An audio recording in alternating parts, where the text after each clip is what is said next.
马克龙无缘金砖峰会，俄罗斯为赌气缺少战略眼光，中国人怎么看？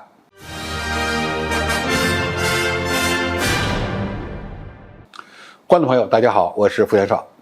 这几天，马克龙希望参加8月份举行的金砖国家峰会，但是遭到俄罗斯的反对。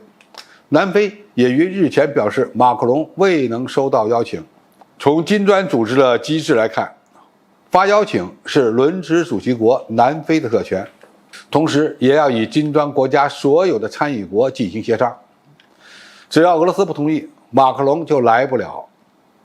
马克龙原本兴致勃勃地要参加一场发展中国家的峰会，最后因为俄罗斯的反对而泡汤。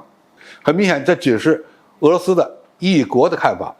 用俄罗斯外交部发言人扎哈罗娃的话说，马克龙的出席对解决金砖国家所面临的问题不会有任何帮助。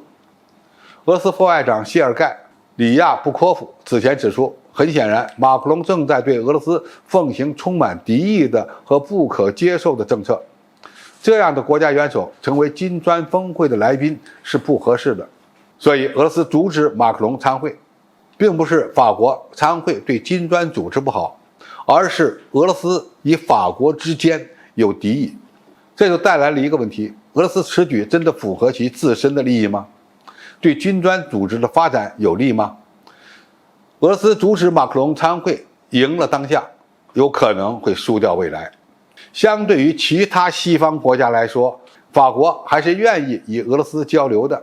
有许多事情面对面的谈，其结果可能是不一样的。如果法国能够参加金砖峰会，是可以分化欧美阵营的，这个政治意义非常巨大。比如，马克龙在谈及乌克兰危机的解决方案时，一直提到要给普京退路，这与其他的美英等国的差距是非常大的。如果俄罗斯还想回归西方世界，法国不是一个值得沟通和拉拢的对象吗？法国参加金砖峰会，能不能伤害到俄罗斯的利益呢？根本不会。所以，俄罗斯此举缺少战略设计，更像是在赌气。当然，你也可以说，法国在乌克兰危机问题上让俄罗斯伤透了心。但是，法国不参加金砖峰会，就会改变对乌克兰危机的看法吗？俄罗斯自认为是这个世界上独立的一极，但是在处理外交事务时，很多时候应该更加理性，或者有一个更高的格局。我们可以对比一下中国的表现。日本、韩国响应美国的号召，对中国并不友好，但是我们对中日韩双边和多边交流一直态度积极。中俄虽然是背靠背的关系，但是俄罗斯的上述表态不利于中国以及俄罗斯推动一个多极世界。金砖国家峰会的确是发展中国家的组织，其实这并不影响马克龙作为嘉宾参加峰会。如果能够成行，那么将直接提升法国在西方国家中的自主性。再加上法国一直在推动欧洲战略自主，可以说与中国的战略设计完全吻合。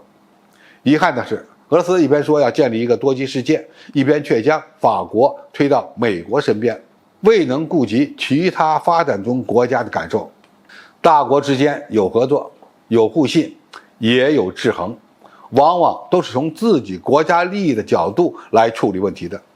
如果你想不通的话，再想想由俄罗斯的智库主办的南海沿岸国家会议，没有邀请中国，同样没有考虑到我们的感受。这充分证明，中俄虽然很友好，但是不等于在任何事件上都是双方没有接地的程度。最后，俄罗斯在多边组织中的特立独行，证明中国推动一个多极世界需要有更多的备选方案。比如，在上合组织中，俄罗斯为了平衡中国的影响力，拉来了一个不合群的印度，直接破坏了上合组织的团结，甚至带来了对中国“一带一路”的敌意。